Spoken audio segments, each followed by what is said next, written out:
살펴보고 우리 말씀으로 들어가도록 하겠습니다.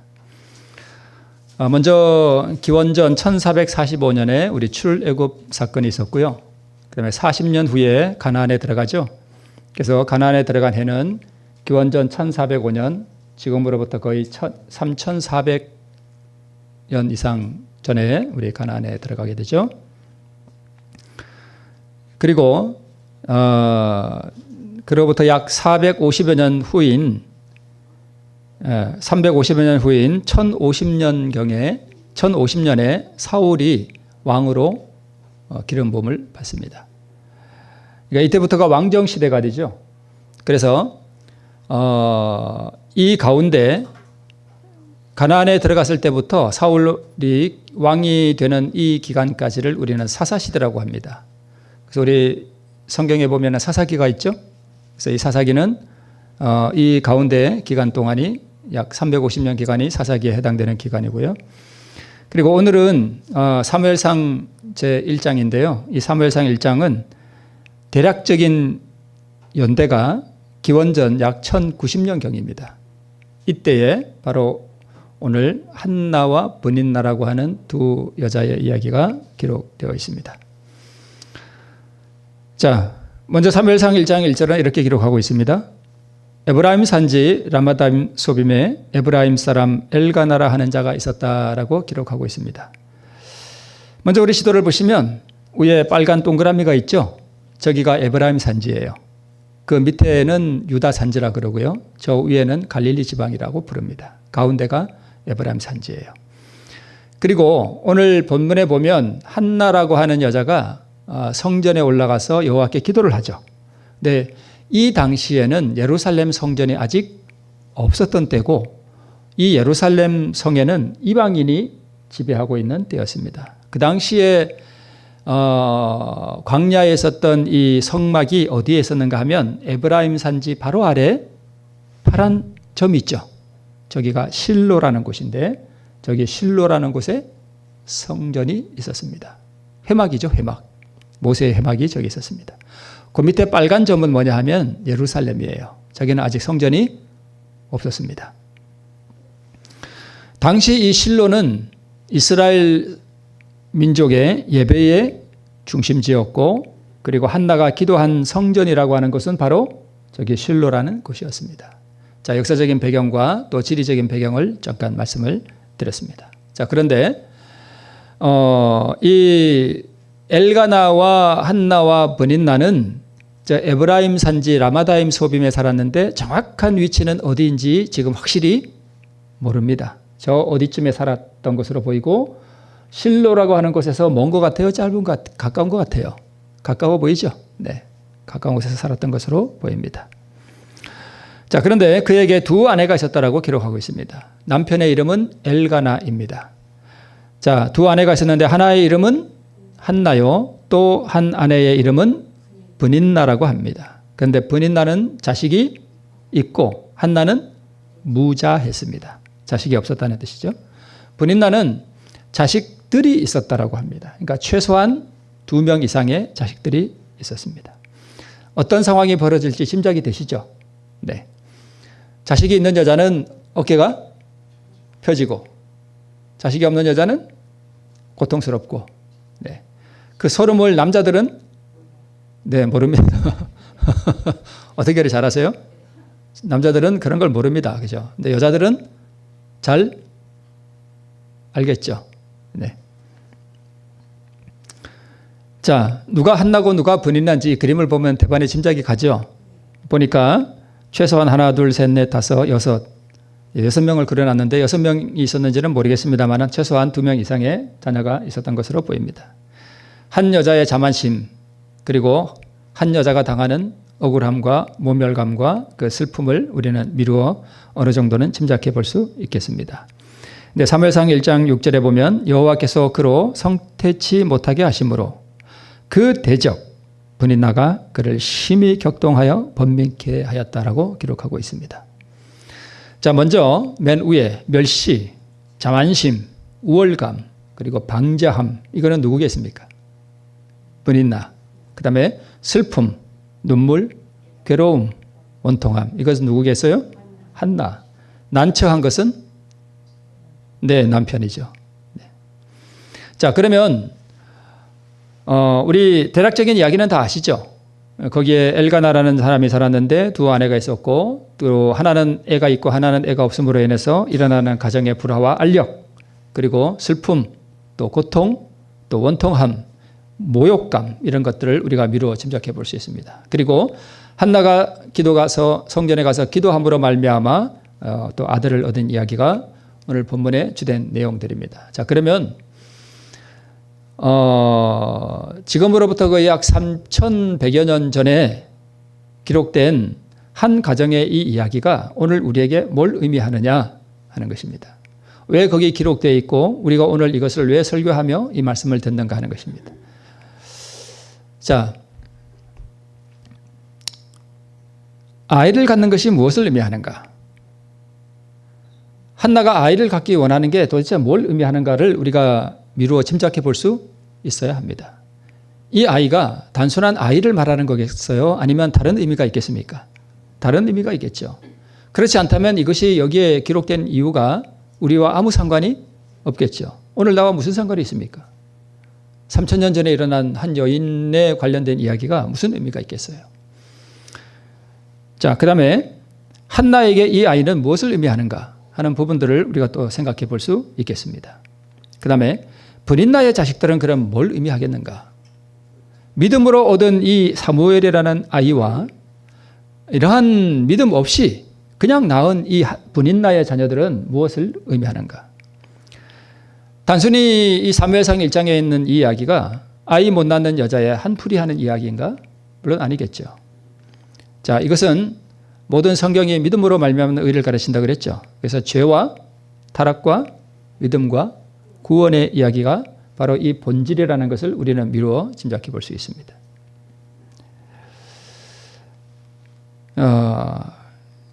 그래서 사무엘상 2장 1절에 한나가 사무엘이라는 아이를 얻은 후에 기도를 할 때 이렇게 기도합니다. 한나가 기도하여 가로되 이는 내가 주의 뭘 기뻐한다고요? 구원을 기뻐한다고요. 그러니까 아이를 얻은 이게 한나는 뭘 의미한다고 기록한 거예요? 구원이었습니다.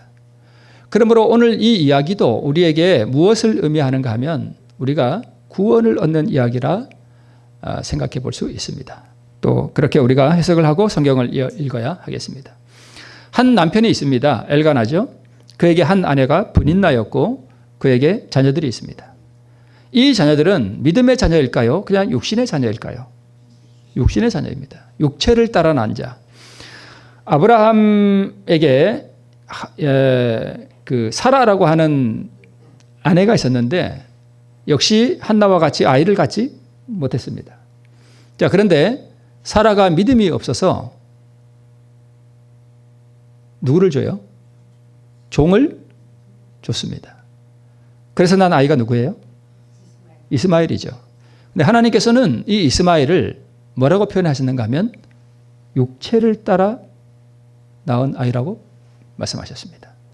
그래서 동일하게 우리도 그러한 의미에서 영적 의미에서 육신의 자녀들이라고 우리가 생각해 볼 수 있겠습니다. 반면에 한나는 아이를 갖지 못하다가 믿음으로 사무엘을 얻었습니다. 그러므로 이 사무엘이라고 하는 이 아이는 무엇으로 얻은 아들이에요? 믿음으로 얻은 아이. 하나는요? 육체를 따라 낳은 자녀들입니다. 자, 성경에는 이적으로 태어난 이들이 꽤 있습니다. 그렇죠. 자, 먼저 한번 볼까요? 방금 말씀드렸던 이삭이 있죠. 사라가 늙어서 아이를 낳지 못했는데 여호와 하나님께서 친히 나타나셔서 내가 아이를 낳을 것이라고 하는 것을 말씀해 주셨습니다. 그 다음에 삼손이 있습니다. 마노아라는 남자의 아내였는데 아내의 아들인데 이 또한 여호와의 사자가 친히 나타나셔서 마노아의 아내에게 아이를 낳을 것이라고 하는 것을 말씀해 주셨습니다. 또 누가 있는가 하면 침례요한이 그렇습니다. 어머니가 엘리사벳이죠. 이때는 가브리엘 천사가 친히 나타나서 엘리사벳에게 아이를 낳을 것이라는 것을 고지해 주셨습니다. 또 누가 있어요? 예수님. 마리아를 통해서 낳죠. 남자 없이. 네. 이 또한 가브리엘 천사가 수태고지를 했습니다. 자, 그런데 오늘 이 사무엘이라고 하는 이 사람도 또한 아이를 낳지 못했던 한나라고 하는 이 여자를 통해서 아이를 낳게 됩니다. 자, 그런데 위에 나온 이삭이나 삼손이나 침례요한이나 예수님과는 뭔가 다른 부분이 있습니다. 그게 뭐냐 하면 이삭이나 삼손이나 침례요한이나 그리스도는 물론 아이를 원하기는 했습니다만은 또 그렇지 않은 경우도 있고요. 수동적이었습니다. 그렇죠. 사라가 물론 아이를 원하기는 했지만 한나처럼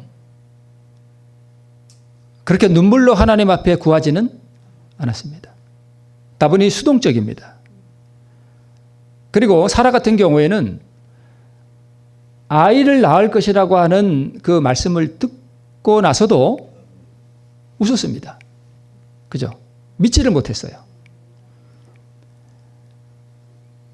다분히 수동적입니다. 그런데 이 한나라고 하는 이 여인은 적극적으로 아들을 달라고 구했습니다. 그리고 능동적으로 아이를 달라고 기도했다는 부분에 있어서 다른 이적으로 낳은 아이들과는 다른 부분이 있습니다. 위에 네 사람은 수동적인 믿음으로, 이게 물론 잘못됐다는 뜻은 아니고 나쁘다는 뜻도 아니고 부족하다는 뜻도 아닙니다. 그러나 수동적이라는 것이고 이 한나라 같은 경우에는 상당히 능동적으로 아이를 구했다는 것을 알 수 있습니다. 그러므로 육체를 따라 낳은 자녀는 무엇을 의미하는가 하면 행함으로 얻는 의를 상징합니다. 믿음과 아무 상관없이, 그렇죠? 그냥 육체를 따라 낳은 아이예요. 아무 상관이 없습니다. 그러나 사무엘은 믿음으로 얻은 아들이었고 이 사무엘 자체가 무엇을 의미하는가 하면 믿음으로 얻은 의를 상징합니다. 네.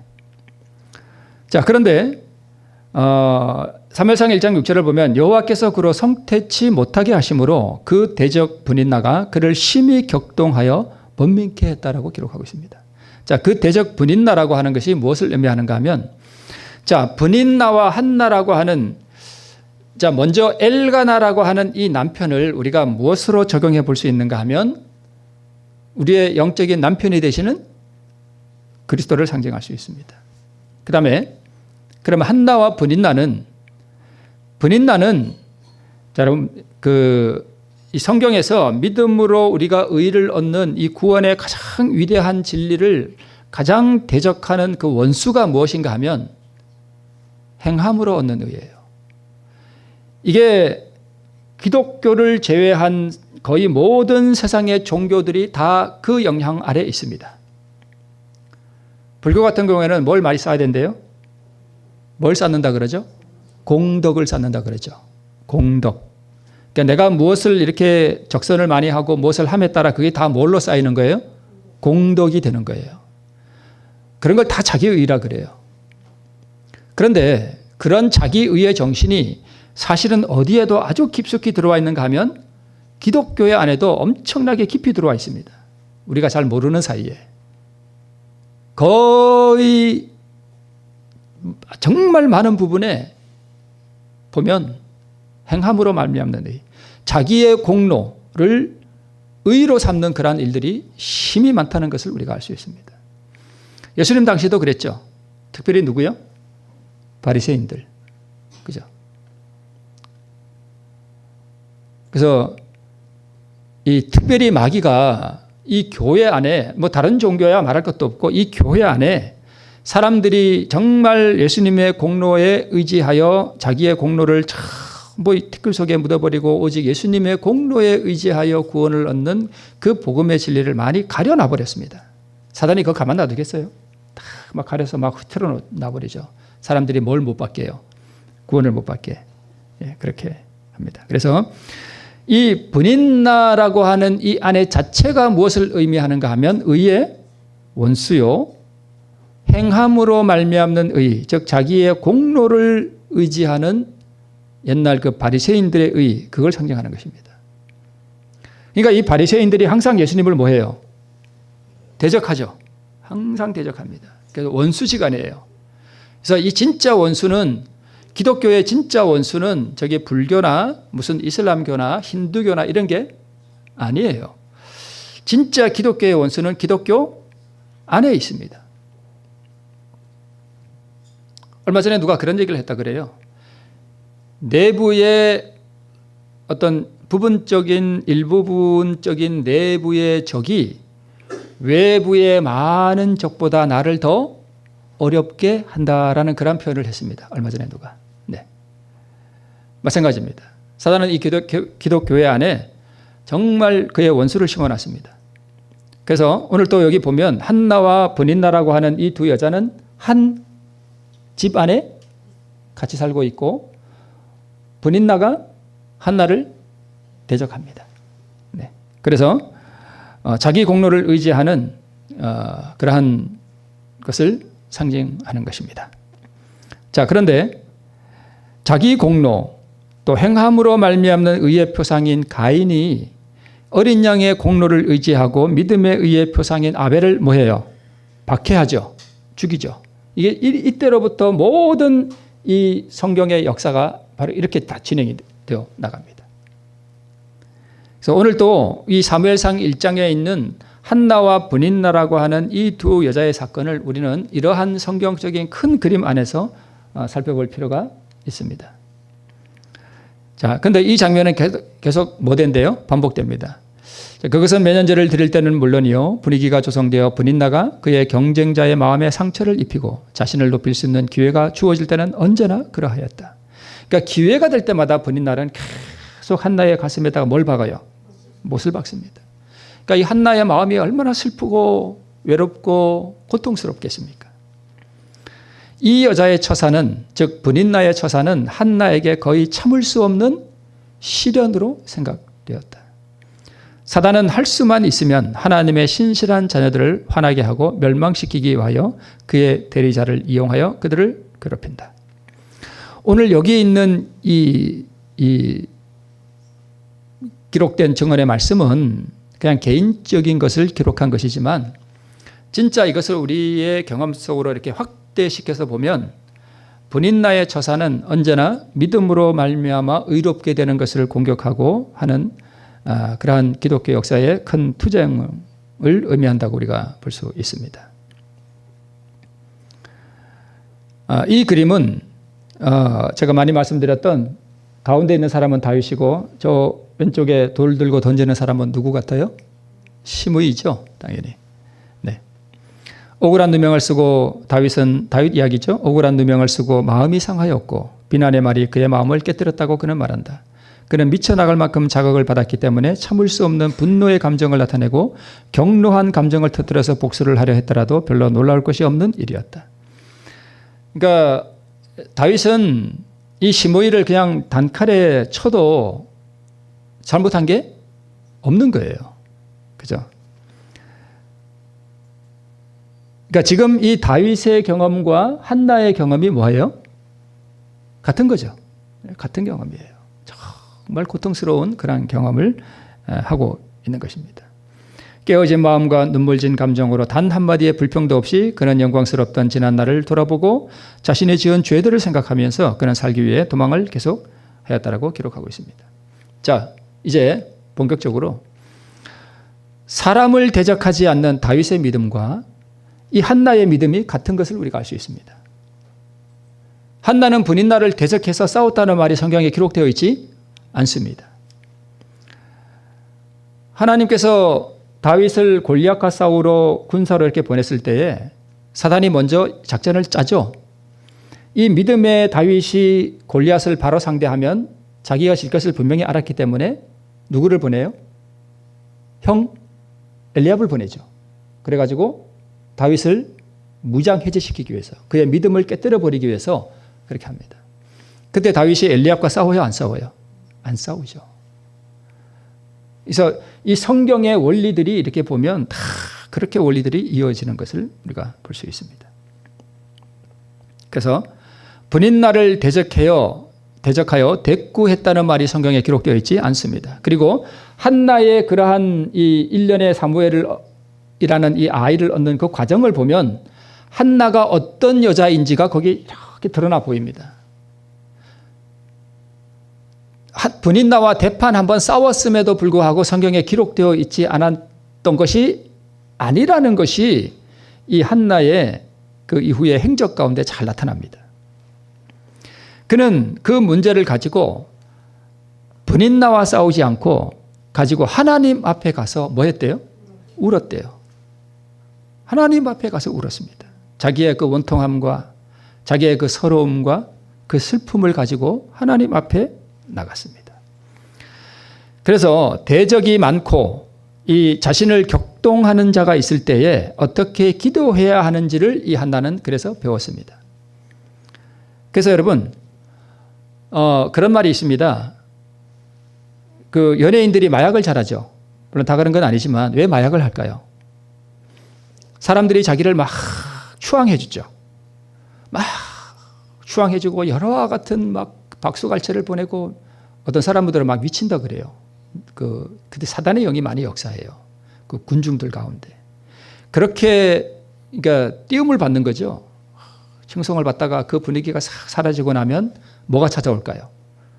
공허함이 찾아와요. 공허함. 그걸 뭘로 때우려고 할까요? 마약으로 때우려고 그래요. 자, 그런데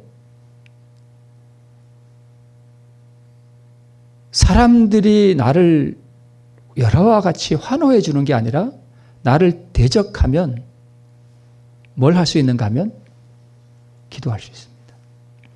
그러니까 이 한나가 하나님의 성전에 가서 기도를 하는 법을 배웠던 그 근본 원인 중에 하나가 뭐냐 하면 뭐가 많은 거예요? 대적이 많은 이유고 그를 격동하는 자가 있기 때문이었습니다. 이런 것이 만약에 없었더라면 한나가 성전에 가서 기도를 그렇게 열렬하게 했을까요? 저는 안 했다라고 봅니다. 그럴 필요도 없었습니다. 그래서 한나의 헌신의 기도를 있게 한 그 대적에 격동하면서 우리는 그것을 배울 수 있습니다. 자, 두 번째, 자신의 대적을 상대하지 않고 그 문제를 하나님께 제시하는 믿음의 사람이었습니다. 아수르의 사내립이 18만 5천 명을 가지고 유다를 침공했죠. 성을 포위하고 백성이 듣는 데서 하나님과 왕을 모욕했습니다. 그 우리 사건 아시죠? 제가 이거 한번 설교한 적도 있는데 랍사게가 그렇게 했죠. 백성들이 낙담하고 자포자기하도록 유다 방언으로 이야기를 합니다. 왕과 백성과 하나님 사이를 이간질하고자 하는 사단의 술수가 여기 기록되어 있습니다.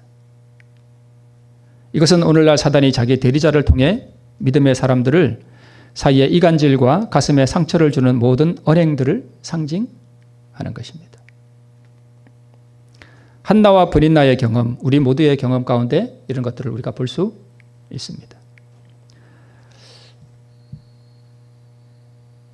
자, 그런데 랍사게가 성을 바라보고 유다 방언으로 백성들이 낙담하도록 이간질하는 그런 말을 할 때 백성들이 잠잠하여 한 말도 대답지 아니하였습니다. 이는 왕이 그들에게 명하여 대답하지 말라 하였음이었더라.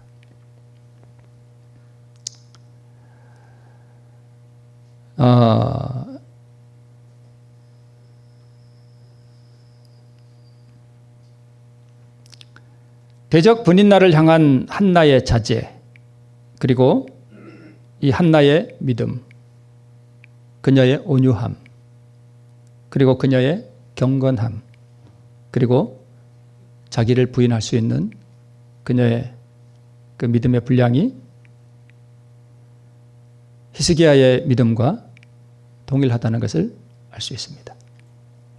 랍사게가 유다 방언으로 그들을 낙담하게 하기 위해서 말함과 동시에 뭘 보냈는가 하면 편지를 보냈습니다. 그 편지를 가지고 히스기야 왕이 어디를 갔는가 하면 성전에 갔습니다. 이때는 예루살렘 성전이겠죠. 그리고 그 편지를 펴놓고 하나님 앞에 울면서 뭐해요? 기도하는 것입니다.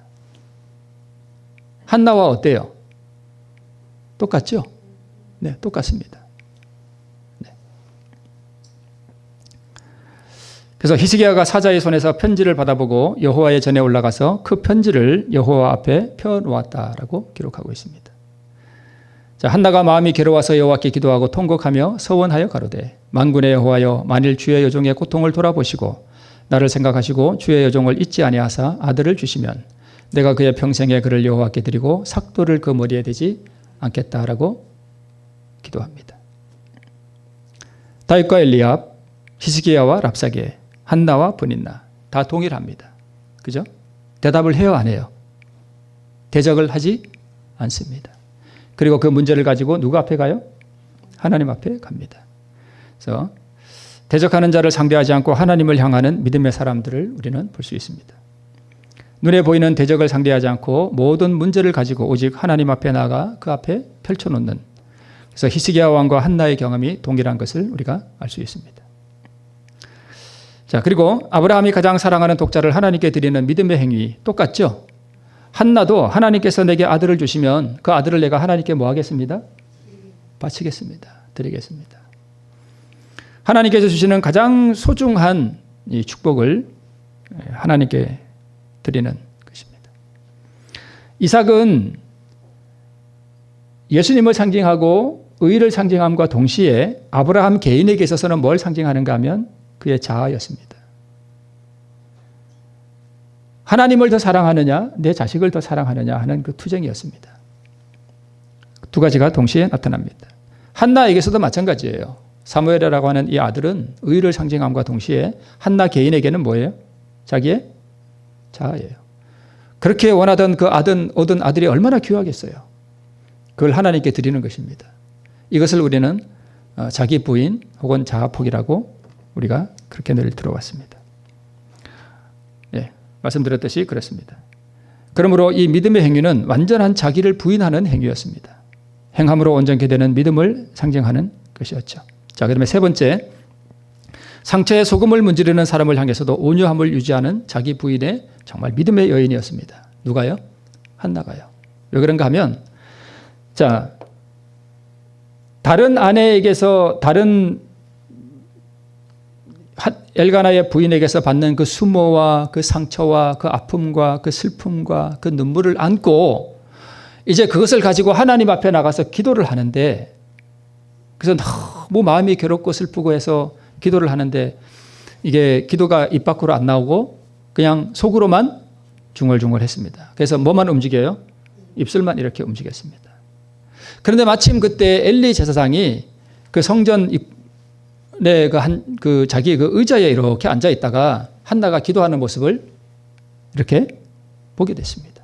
근데 한참 이렇게 보고 있는데 그 마음이 괴롭고 슬픈 여자가 기도하는데 입술만 뭐 그러니까 뭘 먹은 줄 알았어요? 술 먹은 줄 알았습니다. 그래서 나무랐어요. 왜 술 먹고 교회에 와서 주정을 떠냐? 그 얘기예요. 제가 예를 들어서 우리 성도 중에 누가 이렇게 다윗 한나처럼 마음이 너무너무 슬프고 괴로워서 이렇게 성전에 와서 기도하는데 제가 그걸 나무랐다 그래 보세요. 어떤 기분이 들겠어요? 에라이 이러면서 확 엎어버리지 않겠어요? 내가 지금 이렇게 마음이 괴로워 성전에 기도하는데 담임 목사가 알아주지도 않고 나보고 집사님 술 먹었어요? 이러면 그거 얼마나 난처하겠어요. 이 상황을 우리가 그대로 이렇게 엮어서 우리 상황으로 가져와 보면 이거는 정말 한나가 이 엘리 제사장한테 막 대들어도 엘리가 할 말이 없을 정도로 그런 상황입니다. 자, 이 그림이 그걸 적절하게 묘사하고 있죠. 엘리라고 하는 제사장의 참 그림을 잘 그렸어요. 누가 그렸는지. 엘리 제사장의 표정이 어떤 것 같아요?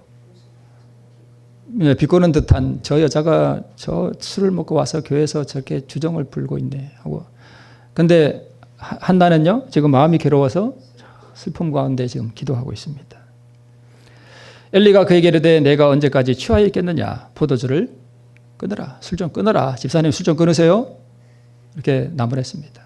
가슴을 찌르는 거죠. 그냥 마음이 기쁨 가운데 와서 그랬다면 또 다른 문제겠지만 정말 마음이 슬프고 괴로운 가운데 이런 비난의 화살이 두 번 또 꽂히면 어떻게 될까요? 소금을 그냥 피부에 이렇게 문지르면 아무렇지도 않습니다. 그런데 이미 난 상처에다가 대고 문지르면 어떻게 돼요? 참 쓰라리죠. 그런 것입니다. 포도주를 끊으라 그랬습니다. 대적 분인나로부터 당하는 수모와 원통함에 이어서 이제는 제사장으로부터 술을 먹고 성전에서 주정하는 악한 여자로 지목을 받았습니다.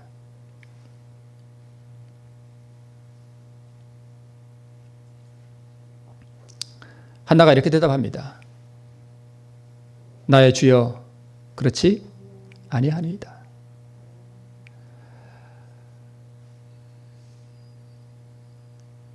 한나가 제사장을 뭐라고 불러요?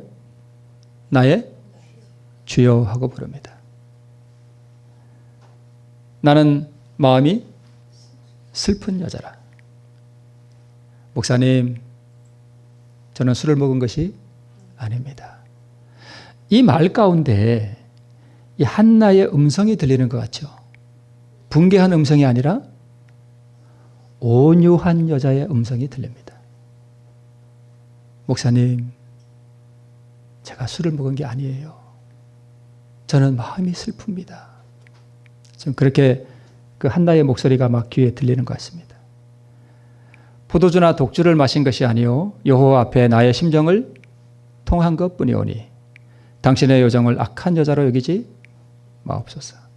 내가 지금까지 말한 것은 나의 원통함과 격동됨이 많음을 인함이니이다. 라고 말을 합니다.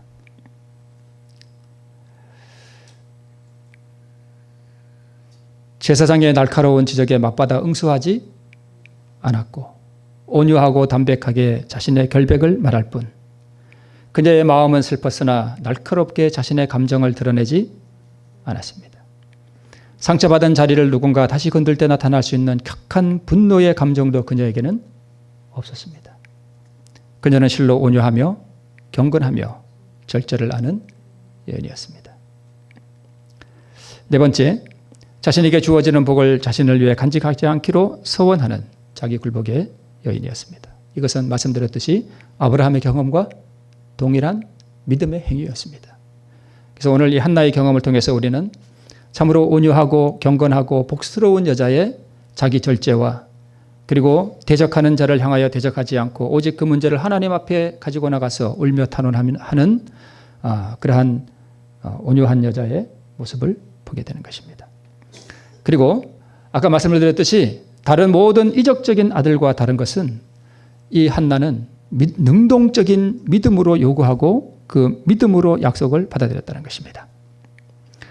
엘리가 대답하여 가로되 이제 이야기를 다 들었습니다. 엘리가 다 듣고 나니까 이 여자가 술을 먹은 것이 아니구나 라는 것을 안 다음에 축복을 선언합니다. 뭐라고 선언하는가 하면 엘리가 대답하여 가로되 평안히 가라. 이스라엘의 하나님이 너의 기도하여 구한 것을 허락하시기를 원하노라. 가로되 당신의 여종이 당신께 은혜 입기를 원하나이다 하고 가서 먹고 얼굴에 다시는 수색이 없으니라 라고 기록하고 있습니다. 자, 지금 이 한나가 받은 것은 하나님이 직접 나타나서 너 아이를 가질 거야 이렇게 했더라면 또 다른 문제였습니다. 그런데 성경에 나오는 이 엘리 제사장의 모습은 경건하고 영성이 있고 능력 있는 제사장의 모습이 아닙니다. 늙고 뚱뚱하고 둔하고 성경에 그렇게 묘사되어 있습니다. 그러면 이 한나라고 하는 이 여자의 눈에 이 제사장이 어떻게 보였을까요? 남들처럼 그렇게 안 보였을까요? 그렇게 보였을 거예요. 그런데 이 한나라고 하는 이 여인의 이 품성이 잘 드러납니다. 비록 육신의 눈에는 그렇게 못마땅하게 보이는 제사장이었지만 하나님의 종이라고 하는 것에 대해서 이 여인은 흔들림이 없었습니다. 그것을 믿음이라고 합니다. 담임 목사가 좀 별 볼 일 없어 보이고 영성이 없어 보일지라도 담임 목사의 입에서 나오는 말씀을 자기의 복으로 받을 수 있는 것은 자기의 믿음입니다. 담임 목사가 아무리 영성이 있고 정말 하나님의 말씀같이 이렇게 할지라도 본인이 믿음이 없어서 그것을 받지 않으면 자기 것이 아닙니다. 어떤 능력 있는 천사가 나타나서 아이를 가질 것이라고 수태고지를 하지 않았습니다. 다른 대부분의 이적적인 아이들은 하나님께서 직접 나타나시거나 아니면 천사가 나타나서 아이를 가질 것이라고 말했어요. 그러나 이 한나는 그런 이적이 나타나지 않았습니다. 비둔해 보이고 영성이 없어 보이고 그렇게 존경스럽지 않을 수도 있는 엘리라고 하는 이 한 제사장의 입술을 통해서 나온 그 말씀을 하나님의 말씀으로 받았습니다. 믿었습니다.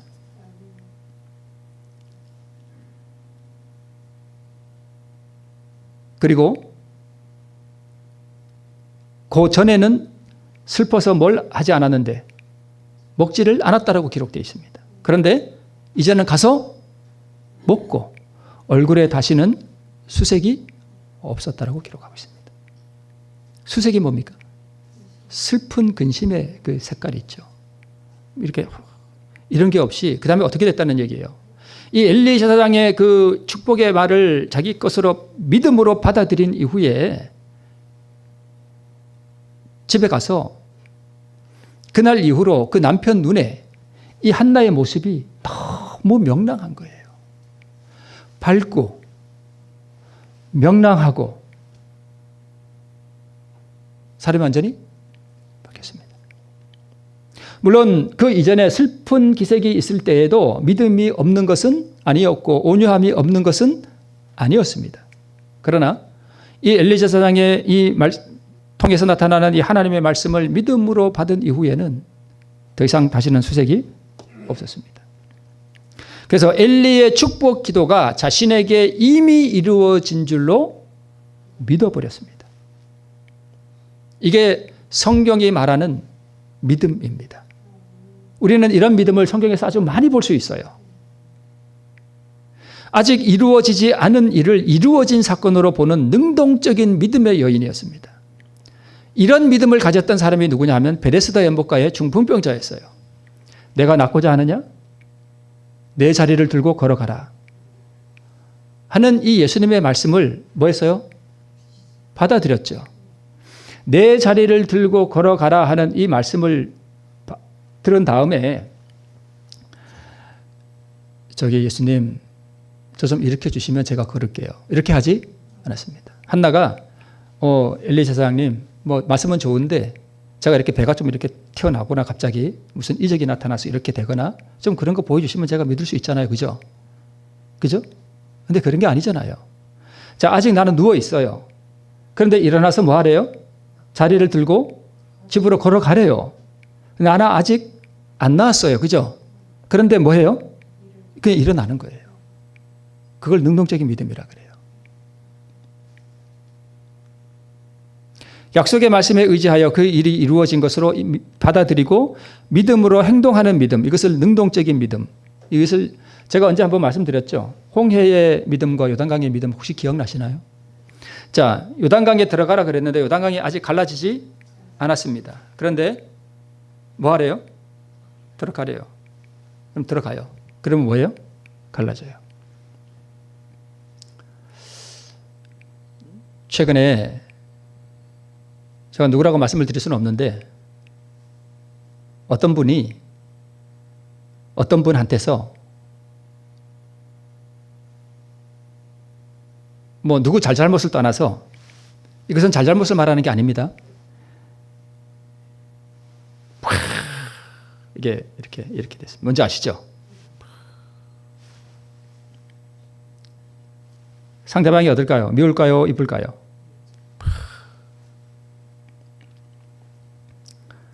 자, 여러분, 이 성경에 이 한나의 믿음이나 이 베데스다 연못가의 이 38년 된 중풍병자의 믿음, 그가 어떻게 구원을 얻었느냐 하는 이런 이야기나 한나가 엘리 제사장의 말을 믿음으로 받아들이고 얼굴에 다시는 수색이 없었다라고 하는 이 능동적인 믿음을 우리 삶으로 어떻게 가져올 수 있는지를 우리가 배우는 게 진짜 복음이에요.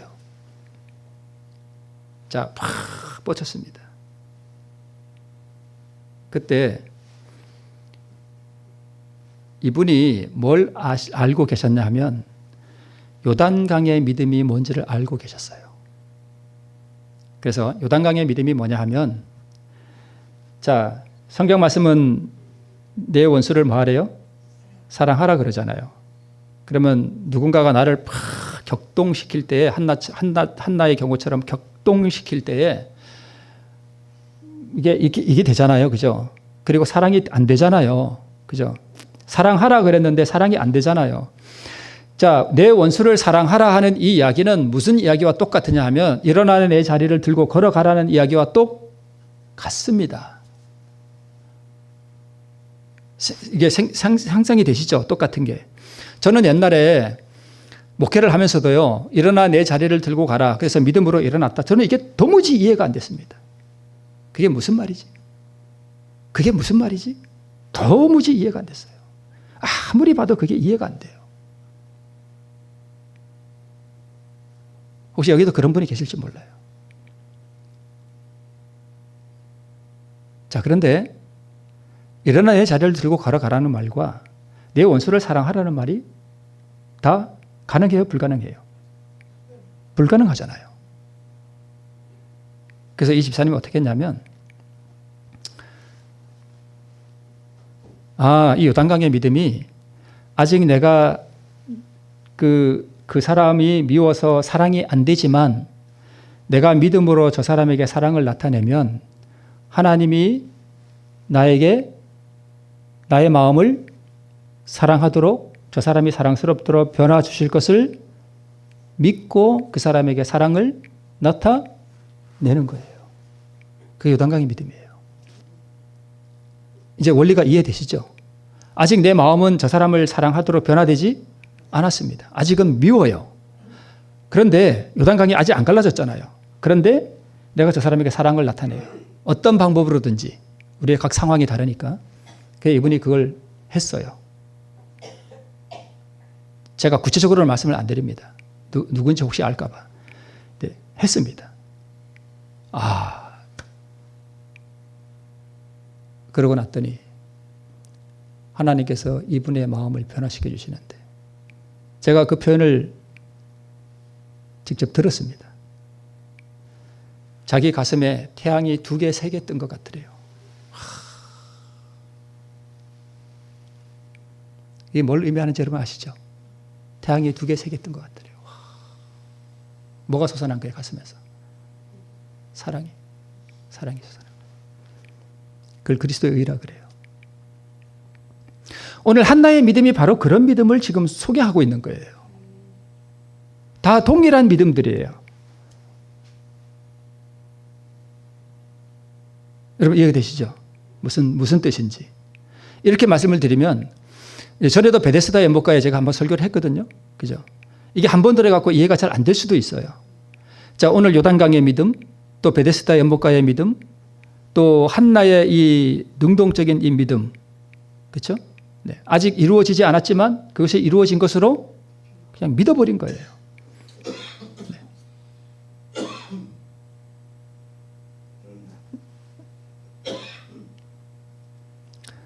혈루병 여인의 믿음도 마찬가지죠. 네. 혈루병 여인은 저 좀 고쳐주세요, 저 좀 고쳐주세요 이게 아니라 내가 이 옷자락을 만지기만 해도 내가 뭐 할 거다? 나을 거다라고 하는 그 믿음. 네. 예. 앞에 우리 그림 제가 말씀드렸던 거죠. 내 자리를 들고 걸어가라. 이게 뭐와 같다고요? 내 원수를 사랑하라. 성경의 모든 하나님의 명령이 다 이거예요. 우리가 할 수 없는 거예요. 그런데 우리가 믿음으로 요단강에 들어가면 하나님께서 요단강을 뭐 해주신다는 거예요? 갈라주신다는 거예요. 그 믿음이에요.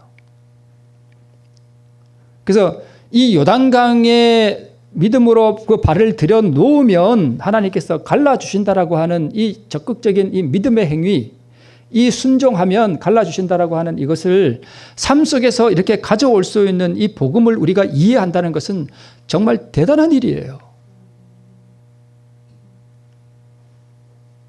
여러분 오늘 이 말씀들이 이해되시죠? 네. 자, 이제 마칩니다. 나의 대적이 나의 마음을 격동시켜 번민하게 할 때에 우리 그런 일들을 많이 겪습니까? 많이 겪습니다. 나의 마음은 그 사람이 밉고 나의 감정을 쏟아놓고 싶죠. 내 마음이 아직 그 대적을 사랑하는 마음이 없을지라도 아직 요단강이 갈라지지 않을지라도 내 자리를 들고 걸어가라 하는 예수님의 말씀이 들렸음에도 불구하고 내가 아직 나았다는 어떤 증거도 내게 없잖아요. 그렇죠? 상황이 같죠? 평안히 가라. 하나님께서 내 소원을 들어주시리라 하는 그런 엘리의 말을 들었을 때라도 어떤 표적도 내게 나타나지 않았죠. 네.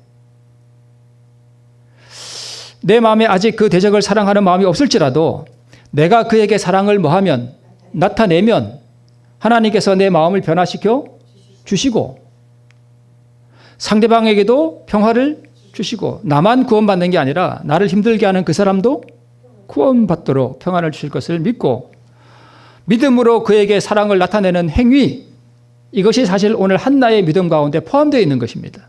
그래서 제가 오늘 한나의 이 믿음과 여러 우리 성경에 나타나는 위대한 믿음의 노독들의 그 믿음의 행위를 지금 다 연결시켜 놓은 것입니다. 이것을 뭐라 그래요? 순종이라고 하는 거예요. 그래서 반드시 순종은 자아 포기를 동반한다라고 하는 말씀을 제가 누누이 그렇게 말씀을 드리는 이유가 바로 이것입니다. 왜 순종이 자아 포기예요? 내 원수를 사랑하라 그랬는데 사랑이 돼요, 안 돼요? 안 되잖아요. 그러면 저 사람에게 내가 사랑을 나타내기 위해서는 내 자아를 어떻게 해야 돼요? 부인해야 돼요. 그리고 그에게 사랑을 뭐 해야 돼요? 나타내야 돼요. 이것을 믿음의 행위라 그래요. 행위, 순종, 뭐 한 거예요? 같은 거예요. 사실은요, 저도 이제는 여기서 자아포기 더 말하기 저도 부담스러워요.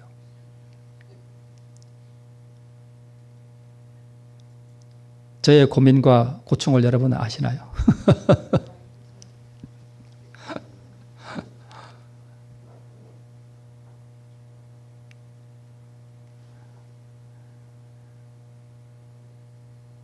제가 드리는 이 말씀들이요, 제가 위대하다는 뜻이 아니라 이 복음이요, 정말 위대한 거예요. 이걸 삶 속에서 경험할 때 진짜 내 마음에 태양이 2개, 3개 뜬다니까요. 제가 그걸 직접 들었다니까요. 한나는 이 믿음으로 엘리의 말이 자기에게 이미 이루어진 것으로 믿었으므로 그녀의 마음에서 격동됨도 사라지고 슬픔도 사라지고 그 얼굴에 다시는 수색이 없었습니다. 이것을 구원하는 믿음이라고 합니다. 이제 마지막입니다. 나를 번민케 하는 대적을 향하여 반응하지 않는 온유함. 분인나 뒤에 누가 있다는 것을 한나는 알았을까요? 사단이. 망토 여러분 아시죠? 다 기억나시죠? 네. 그래서 모욕과 상처를 가지고 오직 하나님 앞에 나가서 토로했습니다. 자신을 드리는 소원과 함께 주시는 은총도 바치는 완전한 자기 굴복을 이 한나는 했습니다. 아브라함의 믿음과 같은 그러한 자기 굴복을 아브라함은 아이를 가진 다음에 했고 한나는 태어나기 전에 바쳐버렸습니다. 제가 여기 와서 처음에 그 시대소망 할 때, 시대소망 제5장 봉헌식 할 때 제가 그런 말씀 드렸습니다. 여기 처음 왔을 때. 그 봉헌식이 뭘 의미하느냐? 자기 굴복을 의미한다. 우리 자아를 하나님께 바치는 걸 의미한다. 제가 그때 말씀드렸는데 기억은 안 나실 겁니다. 이미 받은 상처에 소금을 문지르는 이에게도 그런 뭘 드러냈어요? 온유와 자제력을 드러냈습니다. 제가 저를 두고 하는 말은 아닌데요. 가급적이면 담임 목사와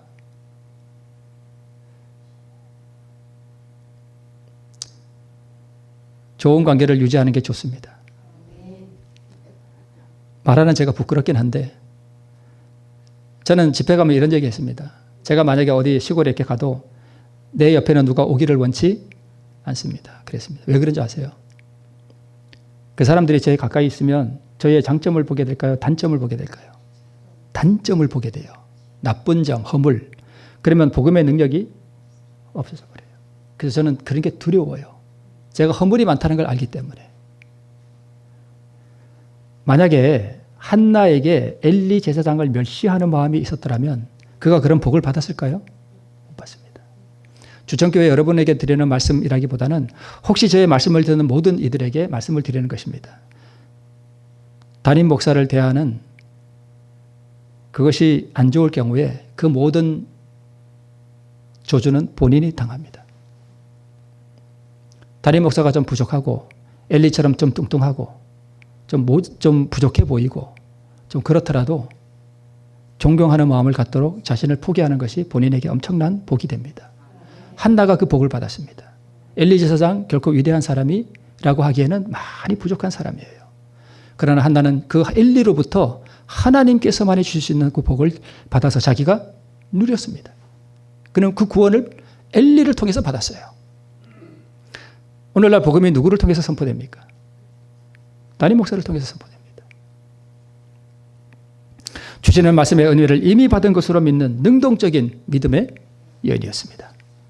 우리 눈에 아무 증거가 안 보여도 이 믿음으로 승리하시는 우리 모두 되시길 바라면서 말씀을 마치겠습니다.